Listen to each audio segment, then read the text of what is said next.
Is it visible for everybody?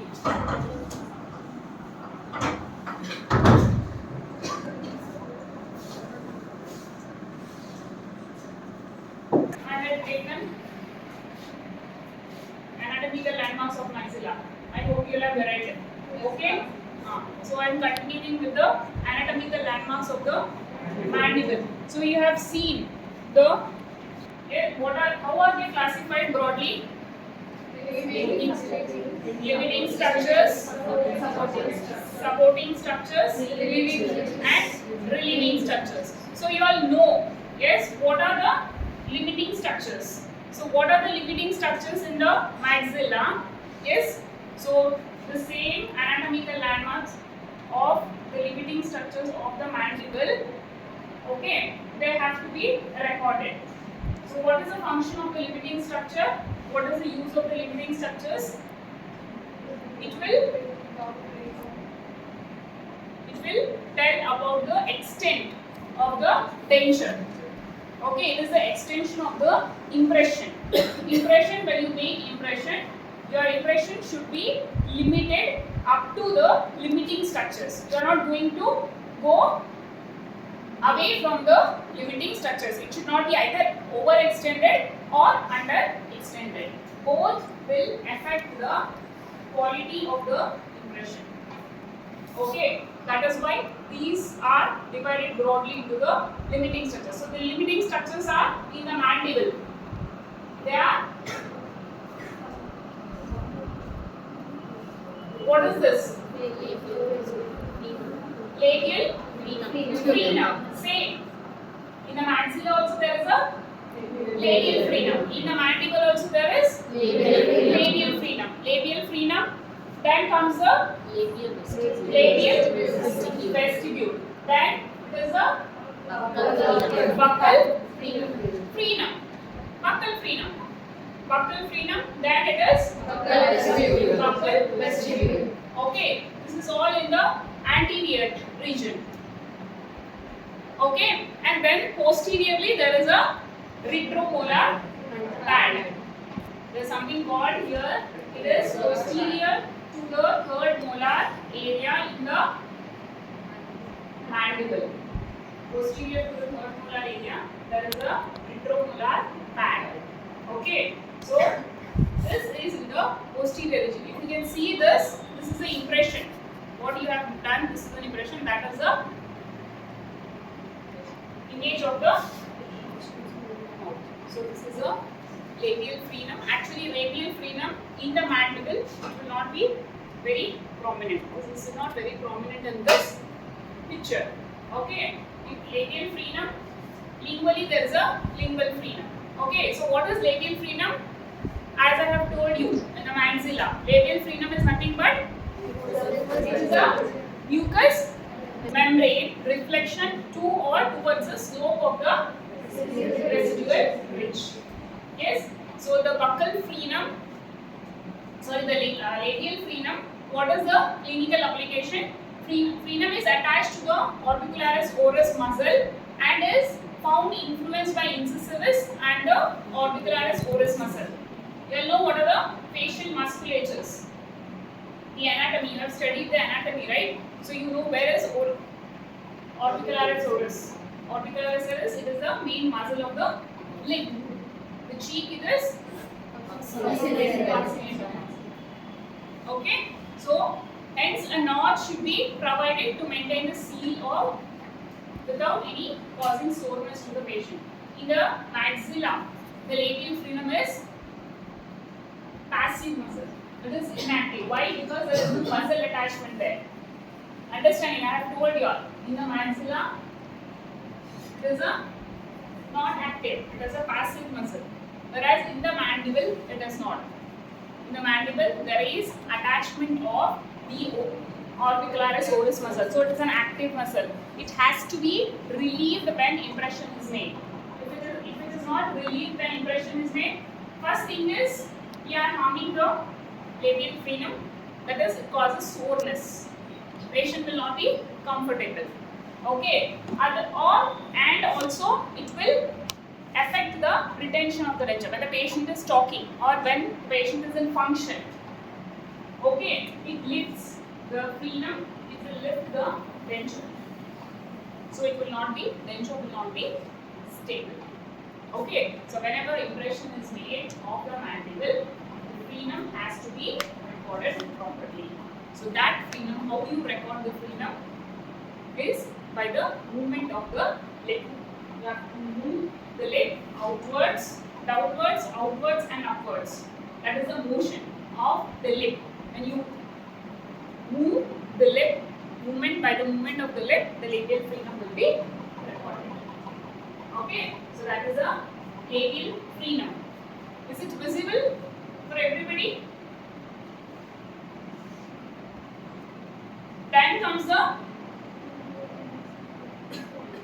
labial vestibule. So labial vestibule is extending from labial frenum to the buccal frenum. There is a labial frenum and there is a buccal frenum. Okay, anterior lid is the labial frenum, posterior lid is the buccal frenum, lateral lid is cheek.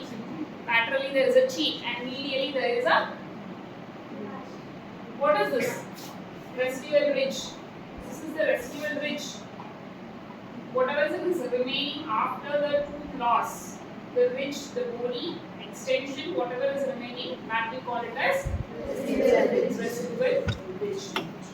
Okay, so labially there is a residual ridge. The labial flange area extends from the labial frenum to the buccal frenum and is bounded by the lip laterally, ridge medially and mucous membrane reflection inferiorly. Okay, so the labial flange of the denture houses in this space. Since the area is freely movable, proper border molding should be done during impression making so that the flange do not overextend or underextend in relation to the mucolabial fold. That is what I have told you. Yes, it has to be this, the labial flange. Yes, what is labial flange? Denture. You have prepared the denture base, right? So whatever is extending into the sulcus, that border we call it as labial flange or the buccal flange. Yes. So the labial flange is the extension of the denture into the labial sulcus or the buccal sulcus. The one which is extending towards the buccal sulcus will be the buccal flange. So it is the labial flange.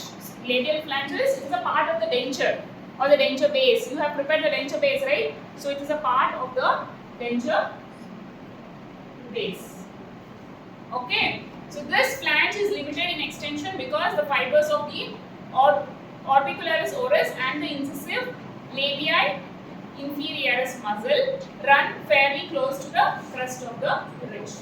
Yes. In the buccal frenum, which is the in the maxillary buccal frenum, which muscle is inserted?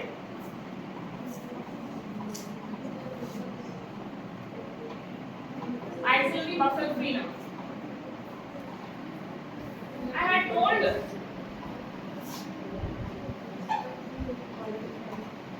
use your brain. There is a orbicularis oris muscle and there is a buccinator muscle. Yes. So where is the buccal frenum?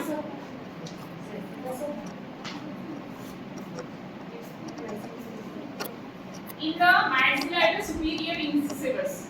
In the maxilla labia inferioris. Labia superioris, labia inferioris. In the maxillary buccal frenum, there is labii. This is maxilla, right? So in the maxilla it is labia superioris and the buccinator muscle. Buccinator muscle is the muscle of the cheek. Yes, you know it as a muscle of the cheek. So in the muscle of the cheek, the buccinator is inserted into the maxillary frenum. Okay, same way into the mandibular buccal frenum. Yes, that is labii inferioris. Are you able to understand?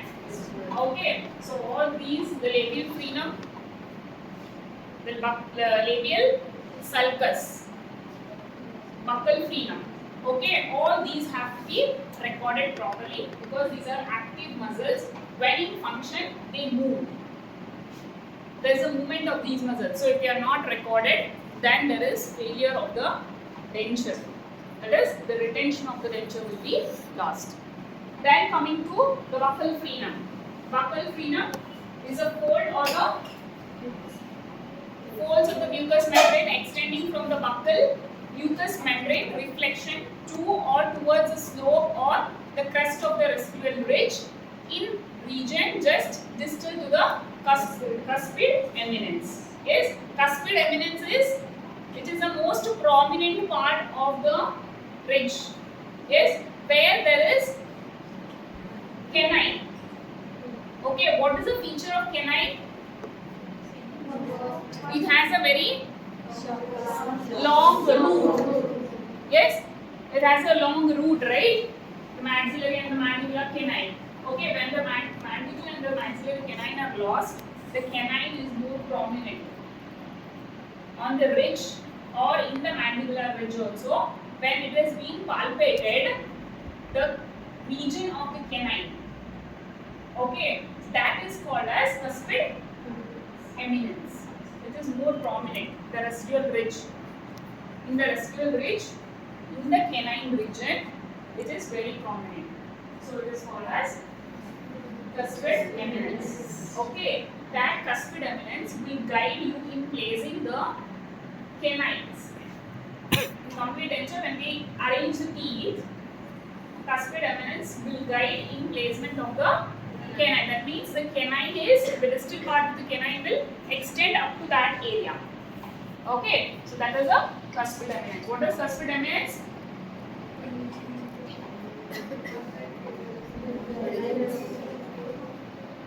So what is the shape of the frenum? Buccal frenum.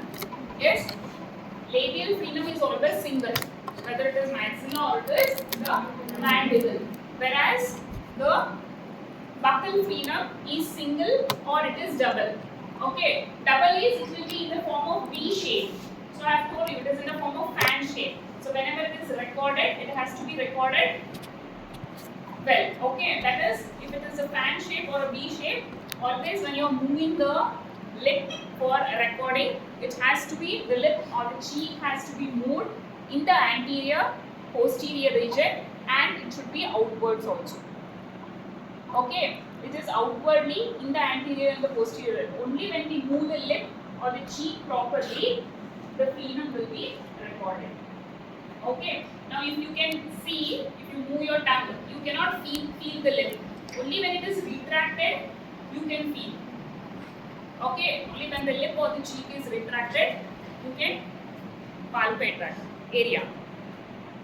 Are you able to understand? So this is all about the buccal frenum. Then comes the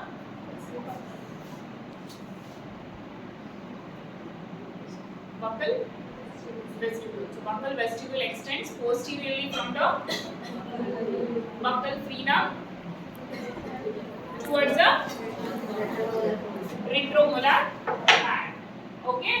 In this figure, you can see this is the most posterior region. Yes, this is the retromolar pad. Okay, in the mandible, the most posterior part of the mandible will be your retromolar pad.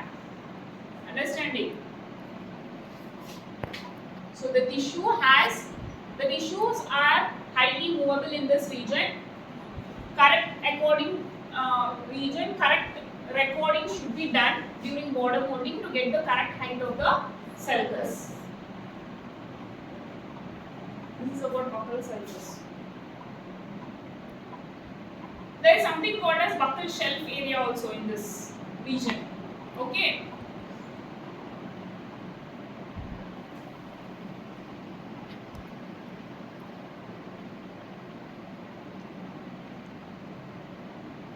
You can see this figure. That is the retromolar pad. So what is this retromolar pad? It is a pear-shaped soft pad of tissue. Okay, it is what shape? Pear-shaped. It is a pear-shaped So